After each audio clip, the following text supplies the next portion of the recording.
Dans le centre de Paris, une vitrine a fait remonter le temps. Cette épicerie fine regorge de gourmandises d'antan. Au rayon des douceurs, le produit qui fait la renommée de cette adresse, la pâte à tartiner. Une simple cuillerée, et ses clients replongent dans les souvenirs de leur jeunesse. La pâte à tartiner, qu'est-ce que ça vous évoque? Pour nous, l'enfance, les goûters. Quand j'étais enfant, quand je faisais du ski, comme ça, à la montagne et tout, comme ça. Et l'enfance, les interdictions. Finalement, quand on est adulte, on s'autorise tout, c'est génial. Donc voilà, c'est bien de grandir. Ouais. Un plaisir transgressif qui fait grimper les ventes. Grâce à ses 75 magasins, cette enseigne Made in France commercialise 1 million de pots chaque année. Pour conquérir un maximum de clients, la marque propose 22 recettes de pâte à tartiner différentes. Je vous laisse goûter ça. Pour le goût, comme pour la texture, les clients savent exactement ce qu'ils veulent. Il faut que ça soit sucré mais pas trop, gras mais pas trop, et que c'est goût de chocolat. Et un petit côté noisette. Pas trop grasse, forcément. Elle est facile à tartiner. C'est meilleur quand on a bien le goût du chocolat dans la bouche. Pour s'offrir ce plaisir coupable, les clients de cette enseigne doivent débourser 8,50 € par pot de 250 grammes.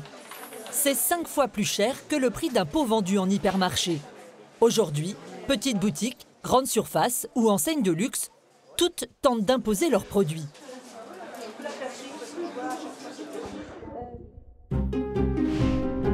Avec près d'1 demi-milliard d'euros de chiffre d'affaires chaque année, la pâte à tartiner représente un business colossal. Les Français en sont les premiers consommateurs au monde. Pour le petit déjeuner ou le goûter, 3 familles sur 4 en ont dans leur placard.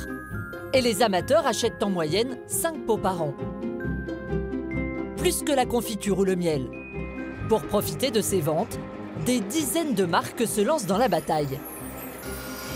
Alors en termes de texture, d'onctuosité, on est même mieux sur la nouvelle recette.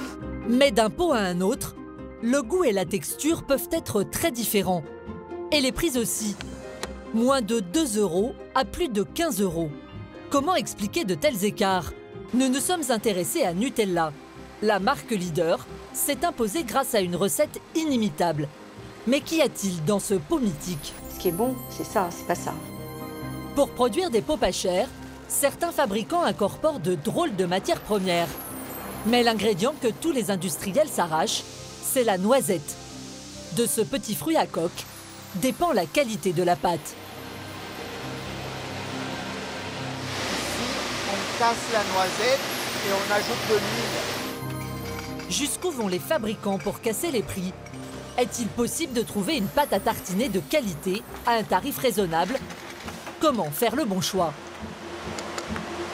On sent pas ce côté gras qui reste souvent sur la langue, qui est pas du tout agréable. Des industriels aux petits producteurs, des champs de noisettes d'Italie aux rives turques de la mer Noire, enquête sur les secrets de nos pâtes à tartiner préférées.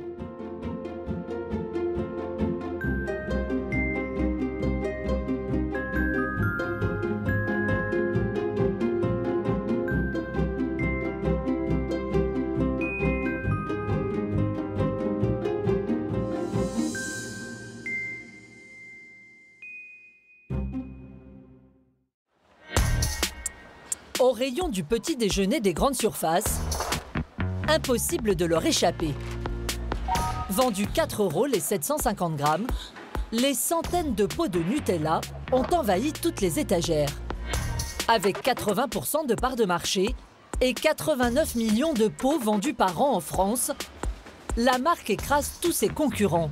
Et dans les allées, le succès ne se dément pas. Vous êtes une fan de Nutella, madame? Mes enfants. Pour moi, à mon âge, non, c'est fini. J'en ai partout, dans mes crèmes, dans mes... J'ai été élevé comme ça, avec du Nutella dans mes placards. 2 kilos, des fois, ça fait la semaine. Commercialisée en France en 1964 par le groupe Ferrero, cette pâte à tartiner est devenue en moins de 60 ans un produit iconique qui suscite l'admiration de tous les publicitaires, comme Marc Drièche. Il en faut de l'énergie pour être un enfant. Vous pouvez prendre n'importe quel enfant de 8 ans, en tout cas pas mal d'enfants de 8 ans, et leur dire, écoute, il n'y a pas de Nutella aujourd'hui, mais il y a de la très bonne pâte à tartiner, je ne suis pas certain que tout le monde va applaudir. Pourquoi ? Parce qu'ils veulent du Nutella. Et donc il y a non pas une confusion, il y a une cohérence et il y a une harmonie entre la marque et entre le produit. Il y a peu d'équivalent. Donc s'il n'y en a pas, vous n'allez pas choisir une alternative. Et ça, c'est un stade, je dirais, suprême d'une marque. Quand elle incarne à la fois le produit, la marque, une promesse et une vraie singularité. Si la marque a réussi à bâtir un empire, c'est grâce à sa fameuse recette, mais aussi à coup de publicité. Depuis 50 ans, le même message véhiculé sur nos écrans. Une maman aimante se doit d'avoir du Nutella dans ses placards. Tous les jours à l'aide d'une... Eh oui, plus un goûter sans l'aide d'une... Tiens, c'est une bonne idée. Ce que je trouve très intelligent de la part de Nutella, c'est que ce n'est pas simplement un produit qui a été valorisé comme faisant du bien à l'enfant. C'est un produit qui permet à la mère de faire du bien à l'enfant. Ce n'est pas un produit qui est seulement destiné aux enfants. C'est un produit qui est destiné aux mères. Et ce produit, il symbolise le don que la mère, il symbolise l'effort que la mère appelle chaque jour pour s'occuper de son enfant, pour faire qu'il puisse bien penser à l'école et bien se dépenser. C'est brillant comme stratégie. Une communication brillante qui vise aussi sur Internet à rassurer les consommateurs sur les ingrédients. Une huile de haute qualité, des fèves de cacao de grande qualité et des noisettes tout aussi qualitatives. La promesse affichée est-elle au rendez-vous? Devant le refus du groupe Ferrero de nous ouvrir ses portes, nous avons reconstitué le contenu de ce pot de 750 grammes.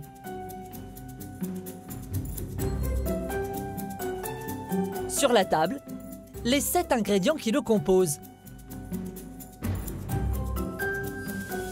Et voici maintenant les proportions dans ce pot. Il y a environ 15,5% d'huile de palme, 55% de sucre, 13% de noisettes, 7,4% de cacao en poudre, 8,6% de lait écrémé en poudre et 0,5% de lécithine de soja et de vanilline. Cette pâte à tartiner adorée des enfants est constituée à 70% de gras et de sucre. Et la raison est simple. Pour commercialiser à l'échelle mondiale son pot de 750 grammes à 4 €, la marque réduit au maximum son coût de fabrication. Elle utilise donc l'huile la moins chère et incorpore peu de noisettes. Reconstitué par nos soins, le pot de Nutella est plutôt étonnant, même pour les plus addicts. Et si je vous montre ça, en proportion? Le truc qu'il fallait pas faire. Ah mais il y a tout ça quand même. C'est impressionnant. Donc qu'est-ce que vous vous dites en voyant ça? C'est une barrette. Non, je rigole. Non mais je sais très bien que je vais pas arrêter en vrai, mais bon. Ça te donne moins envie déjà. Tout à fait, ouais. Vous pensiez qu'il y avait plus de chocolat, je pensais. Oui, tout à fait. Ah, ouais. Très sincèrement, oui. On pense qu'il y a plus de chocolat. Bourré de sucre, bourré de gras, voilà. C'est chaud là. Bon allez, on va dire que c'est le dernier. Ça fait beaucoup d'huile de palme, beaucoup de sucre et le chocolat très très peu. Quoi. On ne sait pas comment ils arrivent à nous faire une couleur comme ça et tout avec si peu de chocolat. Je sais pas, une fois comme ça, c'est bon. Comme ça, c'est moins appétissant. Hein. Vous renoncez? Plus jamais. Pour analyser le contenu de ce pot, nous avons sollicité une médecin nutritionniste. Depuis 20 ans, Béatrice de Rénal lutte contre les dérives de l'agroalimentaire. Merci. Eh ben, ça laisse rêveur. Hein. Tout ça, ça n'a ni vitamines, ni minéraux, ni protéines, ni fibres. Ça n'a rien, même ça. Donc tout ça, ça vous apporte des calories et c'est tout. Et en fait, les ingrédients qui sont vraiment intéressants d'un point de vue nutritionnel, ils sont au-dessus. Donc il y a la noisette, qui est très bonne. Il y a la poudre de lait, écrémée, pourquoi pas. Et puis un petit peu de chocolat pour le plaisir et pour le goût. Donc en fait, vous voyez que finalement, il faudrait éliminer tout ça, c'est-à-dire les trois quarts du pot pour avoir vraiment un intérêt nutritionnel et gustatif, parce que ce qui est bon, c'est ça, c'est pas ça. L'ingrédient le plus décrié, c'est une graisse qui est solide. C'est l'huile de palme. Elle est très blanche parce qu'elle a été raffinée, mais vous voyez, c'est solide. C'est ça, la graisse de palme, c'est ça, c'est pas de l'huile. Tout le monde l'appelle huile, mais c'est parce que les gens ne savent pas, mais vous voyez qu'il y a quand même une différence, parce que si je vous dis que c'est de l'huile de palme, ça vous semble pas trop méchant. Quand c'est de la graisse de palme, vous voyez, c'est quand même moins glamour. Le problème de cette matière grasse, elle est majoritairement composée de graisses saturées. Les acides gras saturés, on les a déjà dans l'alimentation, notamment dans la viande, dans les fromages, dans pas mal de choses. Donc, inutile d'en rajouter plus parce qu'on est déjà... on en mange déjà trop. Ces graisses-là ne sont pas des poisons, bien sûr. Elles vont vous apporter de l'énergie et c'est tout. Aucun nutriment intéressant pour renouveler, construire le corps, grandir, etc. Donc, il faut éviter d'en manger trop. Lorsque vous consommez trop de graisses saturées, vous risquez d'avoir des dépôts au niveau des artères et d'avoir des maladies cardiovasculaires. On sait aussi qu'une consommation trop importante de graisses saturées augmente le risque de cancer. Donc, on sait que c'est une famille de matières grasses qu'il faut consommer avec modération. Pour la médecin nutritionniste, cette pâte à tartiner, comme beaucoup d'autres qui contiennent les mêmes proportions d'ingrédients, ne serait pas bonne pour la santé. Pourtant, la dernière affiche publicitaire de la marque vante ses mérites pour un petit déjeuner équilibré. La tartine de Nutella est présentée comme une alternative à une tartine de beurre et de confiture. Pour crédibiliser le propos, la publicité fait même appel à cette nutritionniste du groupe Ferrero. À l'évidence, on ne peut pas du tout comparer ces deux types de produits. Alors, le pain étant le même, on écarte le pain. Il reste d'un côté 15 grammes de Nutella, de l'autre côté 5 grammes de beurre et 10 grammes de confiture.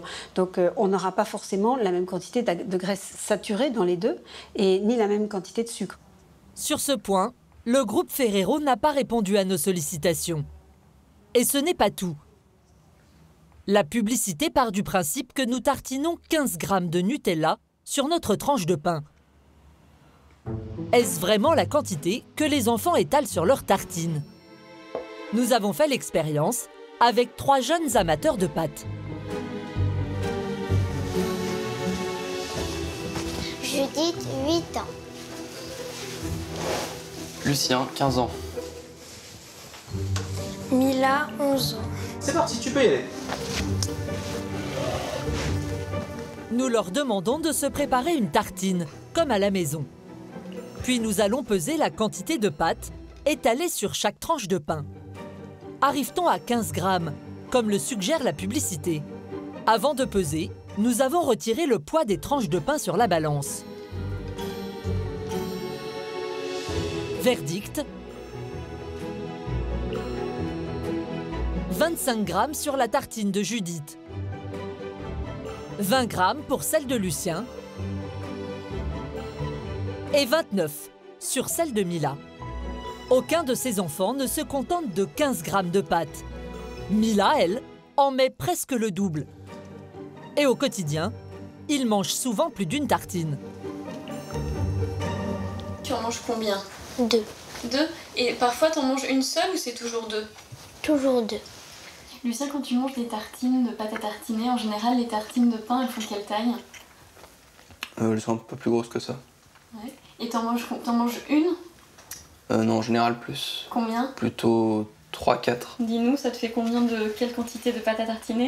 Entre 60 et 80 grammes. Des chiffres qui font bondir la nutritionniste.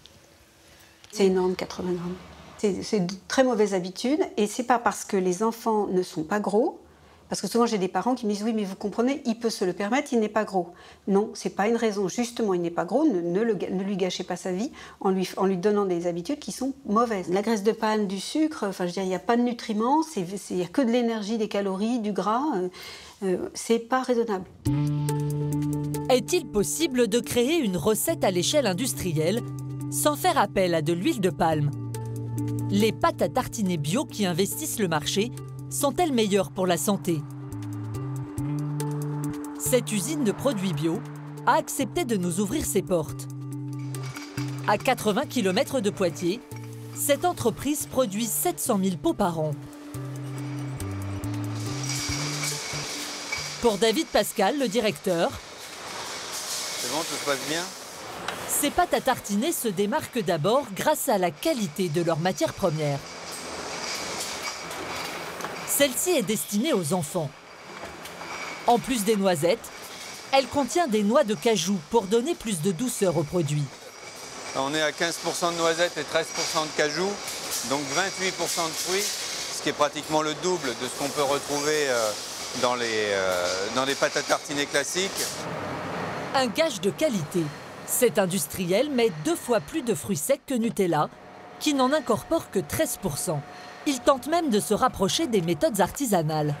Le pâtissier il va avoir sa petite casserole avec son sucre, son fruit, et il va le travailler sur le gaz. Et bien nous, c'est ce qu'on a essayé de reproduire ici. Donc on a des poêlons qui sont en fonte et le fruit est brassé un petit peu comme le fait le pâtissier dans son laboratoire et avec un chauffage au gaz dessous. Donc, et on arrive à retrouver vraiment une qualité proche de ce que va faire le pâtissier. Mais après quelques minutes de cuisson, le fabricant ajoute d'étonnants blocs de graisse. De l'huile de palme. Avec un taux de 27%, il en met presque 2 fois plus que Nutella. Car cette huile présente énormément d'atouts. L'huile de palme elle va apporter, dans le cas de la pâte à tartiner, la texture onctueuse qui est recherchée ensuite dans la pâte à tartiner pour être facile à étaler. Elle se conserve bien et en plus, l'huile de palme a un très très bon rendement à l'hectare. Le prix est abordable. C'est même la moins chère de toutes les huiles, ce qui en fait la matière grasse végétale la plus utilisée au monde. Mais sa production massive entraîne la destruction des forêts d'Indonésie et de Malaisie. Un reproche que ce fabricant balaie d'un revers de la main. On est conscient que l'huile de palme conventionnelle a très mauvaise presse. Nous, celle qu'on utilise, elle vient de Colombie. Elle est bio. C'est garanti qu'il n'y a pas de déforestation, qu'il n'y a pas d'exploitation d'enfants. Enfin bon, voilà, c'est toutes les garanties qui nous sont apportées par l'huile de palme bio. L'huile de palme utilisée par cet industriel a beau être bio, elle fait grimper dans sa pâte le taux de graisse saturée à 17%, contre 10% pour Nutella. Un problème dont David Pascal a parfaitement conscience. Il a donc décidé de supprimer d'ici 1 an l'huile de palme de toutes ses recettes. Mais est-il possible de la remplacer par un autre produit, en maintenant un prix de vente raisonnable? Bon alors, elle est prête cette recette pour faire l'essai? Ah ouais, ça y est. Bon, fais-moi voir ce praliné là. Le pralin, il est là. Bon, bah, impeccable. Ce matin, le directeur va tenter de modifier la recette de sa pâte, destinée aux enfants. Sur le beurre de cacao. Le beurre de cacao, ouais, donc faudrait que tu l'homogénéises avant qu'on le mette. Chaque matière grasse a des propriétés qui sont bien spécifiques. Et donc forcément, c'est un défi de retrouver une texture équivalente. Donc le seul moyen pour retrouver une texture équivalente ou proche, c'est de mélanger des huiles différentes qui, une fois mélangées, pourront se rapprocher de ce qu'est l'huile de palme. Pour ce test, l'huile de palme va être remplacée par de l'huile de tournesol et du beurre de cacao. Les autres ingrédients ne changent pas. Un mélange de sucre, de noisettes et de noix de cajou et du cacao.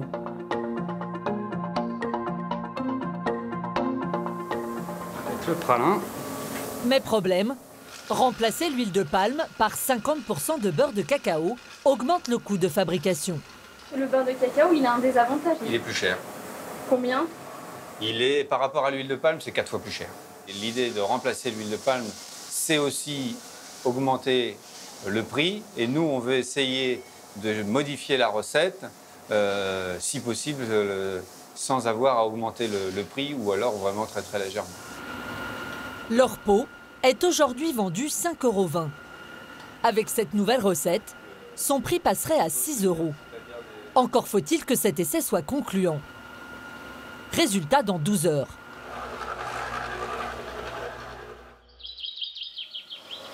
Le lendemain, ça y est, c'est bon? La nouvelle formule sans huile de palme est prête. Est-elle à la hauteur de la recette originelle?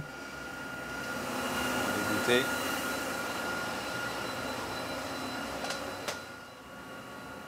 En termes de couleur, on est un peu plus foncé. C'est quelque chose auquel on peut s'attendre. Donc en fait, on a utilisé un cacao un peu plus maigre dans la recette, dû au fait qu'on rajoute du beurre de cacao. Alors en termes de texture, d'onctuosité, on est même mieux sur la nouvelle recette. Vraiment, quand on maîtrise le beurre de cacao, on arrive à des résultats qui sont vraiment supérieurs. C'est beaucoup plus onctueux. Par contre, en termes de goût, c'est moins prononcé. Un peu moins. Hein. Ouais, la noix de cajou, on la sent un petit peu moins. Et on va voir sur quoi il va falloir travailler pour retrouver la même intensité en termes de saveur pour la noix de cajou. Trouver la bonne formule et la plus économique risque de leur prendre plusieurs mois. Mais au final, le beurre de cacao sera-t-il meilleur pour notre santé? Pour la nutritionniste Béatrice de Rênal, la réponse est sans appel. Le beurre de cacao, quand il remplace la graisse de palme, il est exactement équivalent d'un point de vue nutritionnel, donc c'est pas du tout bien. Il vaut mieux prendre des produits qui contiennent ni graisse de palme, ni graisse de coco, ni graisse de cacao. Car ces matières grasses sont celles qui contiennent le plus de graisses saturées. Ces mauvaises graisses qui bouchent nos artères. Il y en a 51% dans l'huile de palme, 60% dans le beurre de cacao et 90% dans l'huile de coco. En comparaison, l'huile de colza utilisée dans certaines pâtes n'en contient que 7%. Elle est donc bien meilleure pour notre santé. Si la tendance chez les industriels est de supprimer l'huile de palme, choisissent-ils des huiles faibles en graisse saturée pour la remplacer? Pour le savoir, nous sommes allés au SIAL. Le Salon international de l'agroalimentaire regroupe toutes les marques de distributeurs. Ce sont les produits fabriqués pour les hypermarchés. Béatrice de Rênal va les passer au crible. Par exemple, ce stand d'une usine italienne fabrique des pots pour de grandes enseignes françaises. La quantité de graisse saturée y est-elle raisonnable? D'après la nutritionniste, une bonne pâte ne devrait pas en contenir plus de 5%.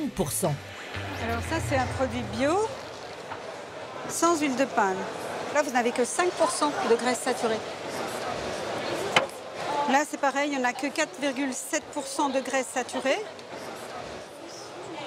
Là, il y en a encore moins, puisqu'il n'y a que 3% de graisse saturée. Ça, c'est un vrai progrès. Bilan de la visite, côté graisse saturée, la tendance est à la baisse. Une bonne nouvelle. Et c'est grâce à la pression des consommateurs que les grandes enseignes revoient leurs copies. D'après cette commerciale d'une usine belge, les marques de distributeurs ont toutes dans leur gamme un produit sans huile de palme.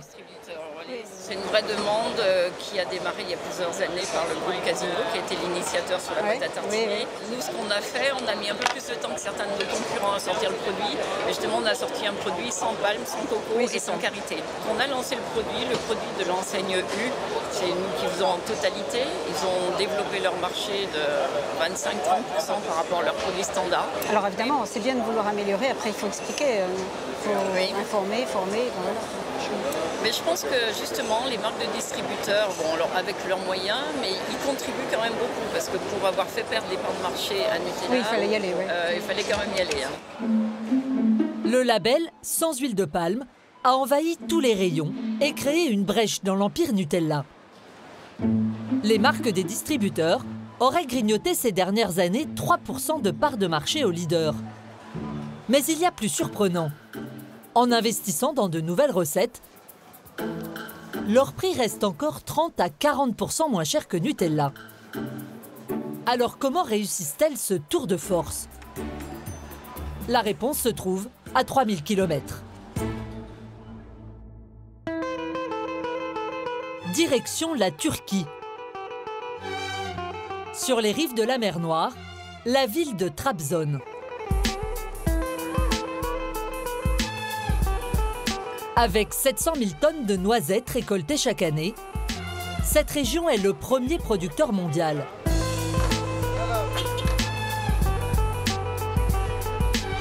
Chaque été, sur ces terres escarpées, 200 000 saisonniers récoltent des noisettes à la main. Un travail pénible, payé 2 € de l'heure, et parfois effectué par des enfants. Une pratique souvent pointée du doigt, mais qui persiste, car cette industrie fait vivre le pays et fournit 80% de la production mondiale. Il y a donc de fortes chances que votre pâte à tartiner préférée contienne des noisettes turques. Importateur depuis 25 ans, Alexis Sumar les achète ici et les revend aux usines qui fabriquent les pâtes à tartiner des grandes enseignes françaises. Salut Sébastien. Bonjour. Tu vas bien? Oui, ça va. Aujourd'hui, il vient s'assurer de la qualité des fruits à coque auprès de son fournisseur local. Comment est la récolte cette année? Cette année, c'est plutôt moyen. Environ 600 000 tonnes. Pour s'adapter aux demandes et au budget de ses clients, l'importateur est capable de fournir plusieurs calibres de noisettes. Il y a 3 tailles, 9-11, 11-13, 11-13 mm, 13-15 mm. Ce sont les tailles des noisettes. En général, les marques distributeurs utilisent des 9-11 parce que ça coûte moins cher que les 11-13. Et Nutella utilise les 11-13. Les 9-11, c'est un peu plus sec donc, que les 11-13. Pour vendre ses pots au prix le plus bas, la grande distribution achète des noisettes plus petites que son concurrent Nutella. Elles sont 20% moins chères. Inconvénient, elles sont aussi moins riches en graisses végétales naturelles. Alexis Sumar va nous dévoiler une seconde astuce pour faire baisser les coûts. Tout se passe à l'usine de transformation de noisettes de son fournisseur local. C'est la 3e du pays. Ici, 300 personnes décortiquent, torréfient, cassent ou réduisent en poudre les noisettes. Toute la journée, ces ouvrières veillent à ce qu'il n'y ait aucun morceau de coque au milieu des fruits. Mais la clé pour faire une économie supplémentaire, c'est cette mixture. L'usine en produit 3000 tonnes par an. Ça, c'est donc de la pâte de noisettes fabriquée à partir de noisettes, uniquement de noisettes, que nous vendons aux sociétés qui font des copies Nutella pour la pâte à tartiner. Cette pâte de noisettes toute prête remplace les noisettes entières. Elle est beaucoup plus économique, car elle est fabriquée à partir de résidus de noisettes. Les fruits mal pelés, ratatinés, cassés, les brisures ou les éclats sont récupérés pour la produire. Cette société en question fait 12 000 tonnes et dans les 12 000 tonnes, il y a beaucoup de sous-produits. Au lieu de les jeter, ils les valorisent en faisant de la pâte de noisette. Les sous-produits sont mixés jusqu'à se transformer en pâte de noisette. Mais à ce stade, sa teneur en matière grasse végétale est faible, car elle est obtenue avec des fruits bas de gamme. L'industriel doit donc rajouter à la pâte de l'huile de noisette. Ici, on casse la noisette et on ajoute de l'huile. Cette pâte est donc l'un des secrets des marques de distributeurs pour vendre moins cher que Nutella et grignoter des parts de marché. Mais pour fabriquer le produit star de vos enfants, certains ont fait un autre choix que la noisette turque. C'est méconnu, mais la France a aussi son grenier à noisettes. Le Lot-et-Garonne. Ici, en septembre, les fruits mûrs tombent des arbres. L'heure de la récolte a sonné, le balai des engins bat son plein. Une machine rassemble les noisettes au centre des allées. Une autre les aspire. Chaque jour, Jean-Luc Reigne surveille la récolte. Il dirige une coopérative de producteurs. Bonjour. Salut Jean-Pierre, ça va? Ça va. Bon, c'est ta récolte? Là, on fait un deuxième passage là.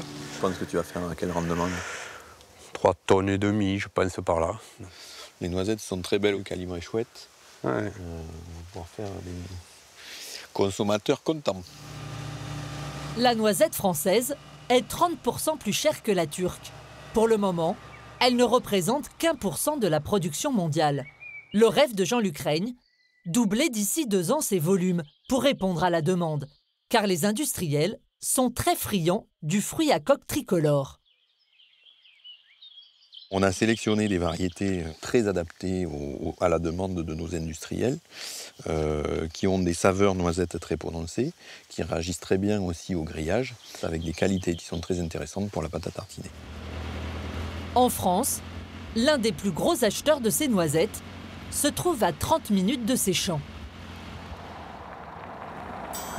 L'entreprise Lucien Georgelin en commande une centaine de tonnes par an. Devant le succès grandissant des pâtes à tartiner, ce patron s'est lui aussi lancé dans la bataille il y a 2 ans. Pour Pâques, j'avais mis Lucien Georgelin vous souhaite de joyeuses Pâques. Et pour Noël, on a Lucien Georgelin vous souhaite de bonnes fêtes. Ça vient, ça. C'est très bien, il faut toujours penser aux consommateurs, expliquer qu'on pense à eux. Cette marque du Sud-Ouest n'est pas encore très connue des amateurs de pâtes. C'est quand même pas mal ce que vous avez fait là. C'est un autre produit phare du petit déjeuner qui a fait sa renommée, les confitures. Elles représentent 30 millions d'euros de chiffre d'affaires par an. Un jour, on se dit, attends, on va essayer. On a bien réussi sur la confiture, pourquoi on n'essaierait pas sur la pâte à tartiner? Vous voyez, on a au chocolat blanc, on a aussi au sucre pétillant, on a les crêpes dentelles. Ça permet d'avoir quand même un impact assez important dans le rayon. Ce qui est important quand même, si vous avez 2 pots comme ça, on ne verra pas beaucoup. Si vous avez un placard comme ça, on verra, ah oui, c'est les produits Lucien Georgelin. Cette gamme variée, c'est sa meilleure carte pour investir les rayons des hypermarchés. Voici son best-seller, l'unique pâte à tartiner industrielle aux noisettes made in France. Vendu 3,60 € le pot, il s'en est écoulé 2 millions l'an dernier. L'argument terroir fait mouche. Et le goût de ces noisettes françaises séduit. C'est bien grillé ça. Ouais. La couleur comme ça. Hein. C'est une variété qu'on a sélectionnée pour nous. Hein. Je trouve qu'elle est très bonne. Et il y a aussi peut-être, moi je pense qu'il y a le terroir aussi. Hein. Le terroir du Lot-et-Garonne, un terroir assez argilo-calcaire, qui produit peut-être moins, mais qui donne une certaine qualité. Quoi. Une noisette qualitative, mais chère. Pour tenir son prix de 3,60 €, l'industriel ne peut pas en incorporer beaucoup. Il n'en met que 16%, soit 3% de plus que Nutella. Pour obtenir l'onctuosité recherchée, il a donc opté pour un mélange de 2 huiles qui s'ajoutent aux ingrédients traditionnels. Le sucre, le lait, le cacao, l'huile de coco et l'huile de colza. Quoi. Voilà un petit peu ce qu'on met dedans. Quoi. Certes, pas d'huile de palme, mais la présence d'huile de coco fait monter le taux de graisse saturée au même niveau que Nutella, soit 10%. Malgré la présence de noisettes françaises qui donnent un goût incontestable à ce produit, cette pâte est à consommer avec modération. Alors existe-t-il une pâte à tartiner sans matière grasse ajoutée? Paris, dans le 9e arrondissement. Dans cette épicerie fine italienne se trouve peut-être la recette miracle. Aujourd'hui, pour Mathieu Josselzon, cette opération séduction. Il va faire déguster sa pâte aux clients de cette boutique tenue par Alexandra. Parfait. En fait, on devrait avoir du monde probablement parce que c'est l'heure du goûter bientôt. Bon, parfait. C'est le bon goûter, ça. Depuis 2015, Mathieu est distributeur de produits italiens en France. J'espère que ça va vous plaire. La particularité de cette pâte, elle ne contient que 3 ingrédients. Une prouesse. Du cacao, du sucre, des noisettes. Et surtout, aucune matière grasse ajoutée. Je peux goûter? Ouais, je peux garder le pot après ou... Eh ben écoutez, j'espère qu'il vous donnera envie de l'acheter. Oh, c'est sûr. Normalement, elle plaît. Ouais. Ça vous plaît? Il y en a derrière? Il y en a derrière. Qu'est-ce qui vous a plu? Bah, c'est bien dosé, on sent bien à la fois le chocolat et la noisette. C'est onctueux, mais c'est pas écœurant. Et on sent que c'est pas juste de l'émulsion de gras. Ils sont là, si vous en avez. Un pied de nez aux industriels qui affirment qu'il est impossible de produire une pâte à tartiner sans huile. Grand plaisir. Pour moi, c'est un mensonge, parce qu'en fait, on n'a pas besoin de ces produits-là, on n'a pas besoin d'huile de palme pour faire une bonne pâte à tartiner. Je dis huile de palme, ça peut être d'autres matières grasses, mais ce n'est pas vrai. En fait, la meilleure preuve, c'est de dire qu'avec 3 ingrédients, on a réussi à le faire. On sent qu'il y a de la noisette, qu'il y a du cacao, on sent qu'il y a du sucre, mais on ne sent pas ce côté gras qui reste souvent sur la langue, qui n'est pas du tout agréable. Cette pâte est vendue 11 € le pot de 200 grammes. Elle est l'une des plus chères du marché. Quel est donc son secret de fabrication ? C'est en Italie que nous allons le découvrir. Dans le Piémont, à 1 heure de Turin, la petite ville d'Alexandrie. Ici, sont fabriqués chaque année 40 000 pots de la marque Teo e Bia.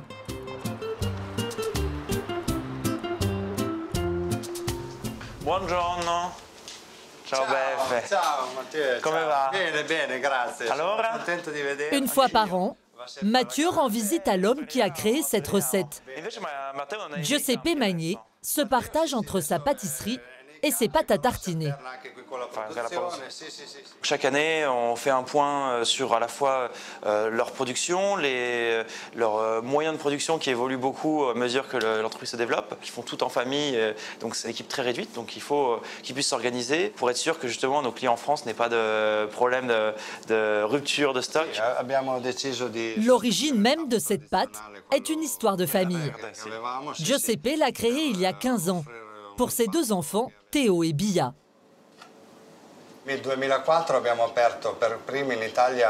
En 2004, on a ouvert la première pâtisserie santé d'Italie. Sans gluten, sans lait, avec des farines alternatives. Et mes enfants, qui étaient petits à l'époque, Teo et Bia, et qui ont beaucoup d'intolérance alimentaire, voulaient manger de la pâte à tartiner.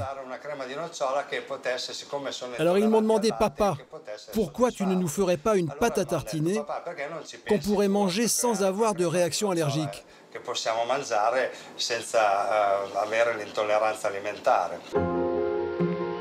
La clé de sa recette à 3 ingrédients se trouve dans ces champs qui entourent la ville. Des noisetiers à perte de vue, sur lesquels pousse la fameuse noisette du Piémont. Réputée être la meilleure au monde. Tutto bene? Benvenuti, benvenuti, tutto ok. Giuseppe et son fils Théo travaillent aujourd'hui ensemble. Leurs noisettes, ils les achètent à quelques dizaines de kilomètres de leur pâtisserie, chez ce transformateur. Dans le Piémont, Emanuele Margheri est le numéro 1 de la noisette. Qu'est-ce qu'elles ont de particulier, ces noisettes? La particularité de cette noisette, c'est d'abord son aspect. Elle est composée par 3 lobes. Et c'est ce qui la rend différente de la noisette turque ou d'autres noisettes italiennes. Mais surtout, la noisette du Piémont a la particularité d'être très riche en huile. Elle a un pourcentage très élevé d'huile, et ça, c'est grâce à Dame Nature. Questa particolare nocciola, questa è madre natura, non sono io né I commercianti della nocciola. La noisette du Piémont contient jusqu'à 64% de matière grasse naturelle, plus que la noisette turque et ses 50%. Emanuele Margheri est bien placé pour le savoir. Il vend aussi de la noisette turque, ici à gauche. Mais c'est la piémontaise à droite qui a sa préférence. Elle coûte 50% plus cher. La turca sicuramente ha un gusto inferiore, non ha quelle proprietà che ti riempie la bocca. La noisette turque a clairement un goût moins prononcé. Ses saveurs n'explosent pas en bouche, contrairement à la noisette piémontaise, qui a un goût spécial. Le parfum de la noisette turque est très inférieur. Celle-là a un parfum beaucoup plus intense. On a deux concepts de noisettes totalement différents. On a de la chance. Ici, on a une qualité top. Et on en est très fiers. Elle est tellement riche en matières grasses naturelles que Giuseppe n'a pas besoin de rajouter d'huile pour obtenir une pâte crémeuse et facile à tartiner. Giuseppe et son fils Théo en produisent chaque jour une centaine de pots dans ce petit laboratoire installé à l'arrière de leur pâtisserie.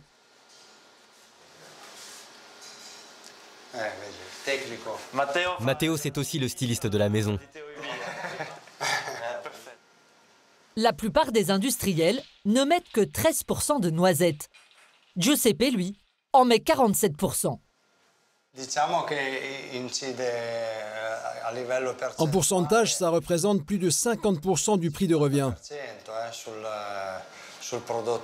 Après, il y a les coûts de distribution, les pots, les certifications bio, les étiquettes.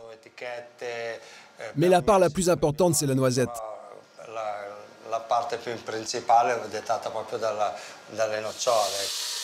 Et dans cette famille, travailler la noisette, c'est tout un art.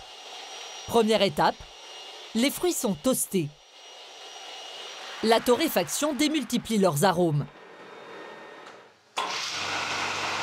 Les noisettes sont ensuite mixées le plus finement possible.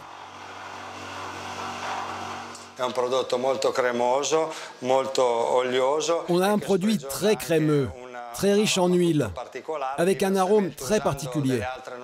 Si on utilisait un autre type de noisette que la piémontaise, notre pâte à tartiner ne pourrait pas exister. On n'aurait pas ce résultat. On aurait une pâte trop dense.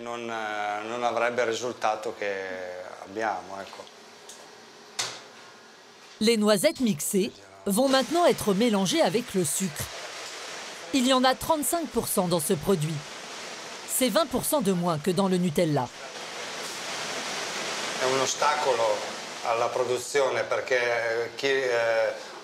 C'est un obstacle pour la production, parce que quand on utilise de l'huile ou qu'on met des émulsifiants, ça prend moins de temps. Mais nous, on veut maintenir 3 ingrédients seulement. Et nécessairement, on doit procéder de cette façon. C'est beaucoup plus de travail. Enfin, Giuseppe et son fils ajoutent le 3e et dernier ingrédient, le cacao. Cette production artisanale a un coût. Son pot est vendu 6 fois plus cher que le Nutella.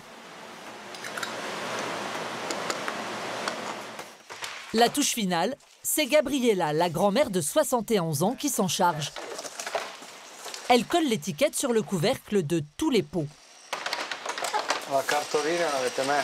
Ici, quand on parle de petites entreprises et d'artisanat, ça va jusqu'à l'étiquette. Et ça, j'aime bien le raconter à nos clients en France.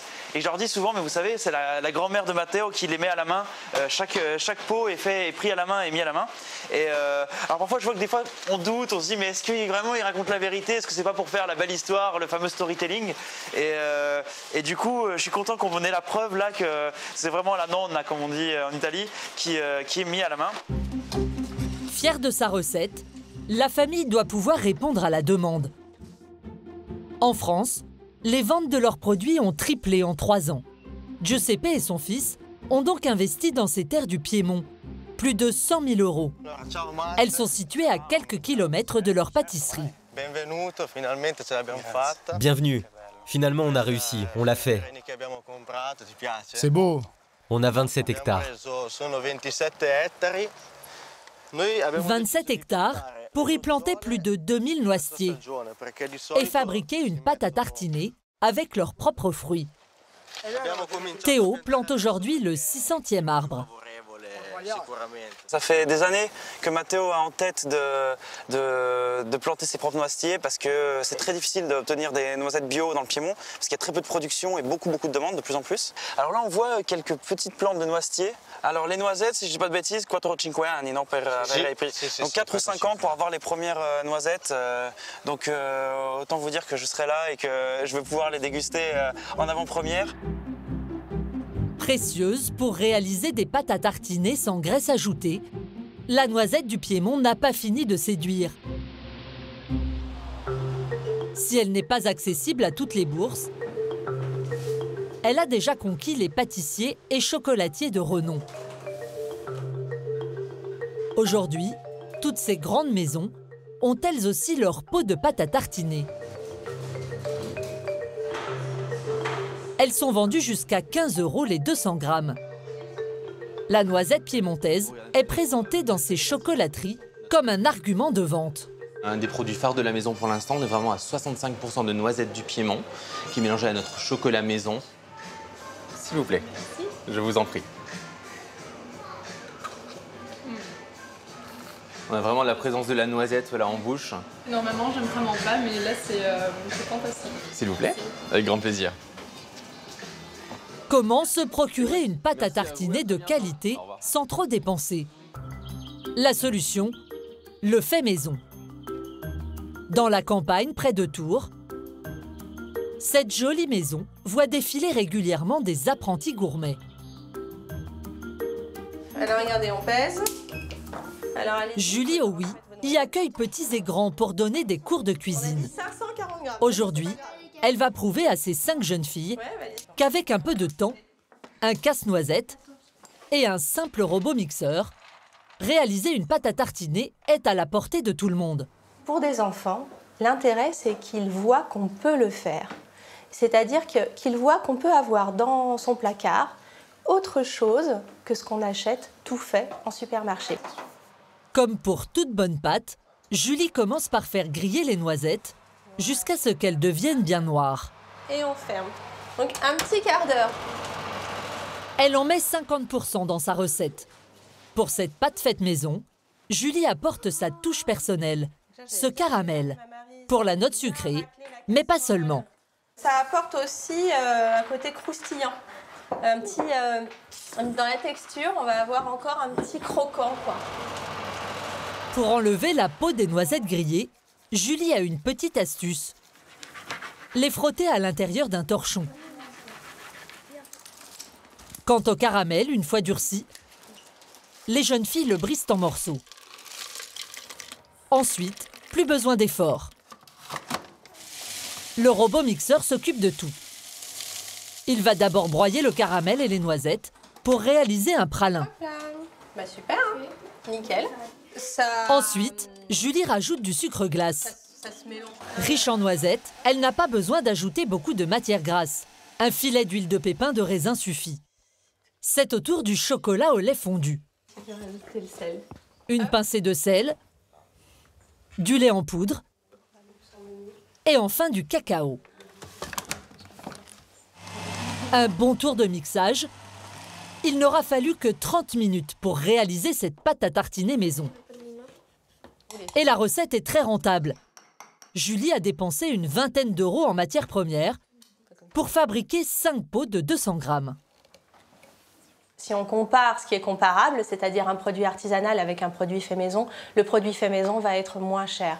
Par contre, si on compare avec un produit industriel, effectivement, peut-être qu'on sera un petit peu plus cher, mais la qualité n'est pas la même. À l'heure du goûter, les apprenties pâtissières savourent le résultat. Elle est croustillante, elle est bien sucrée. Et on sent bien le pralin, les noisettes, tout ça, dans la pâte. C'est super bon. Elle est meilleure que celle qu'on achète dans les supermarchés parce qu'on sent bien le goût et tout. Après ça, je rachète plus de pâte à tartiner au supermarché. La prochaine fois que vos enfants craqueront pour une pâte à tartiner, assurez-vous d'abord de la quantité de noisettes. Un pot devrait en contenir au minimum 30%. Regardez ensuite le taux de graisse saturée, qui lui ne doit pas dépasser 5%. Et n'oubliez pas, une bonne pâte à tartiner sera toujours celle qu'on mange avec plaisir et modération.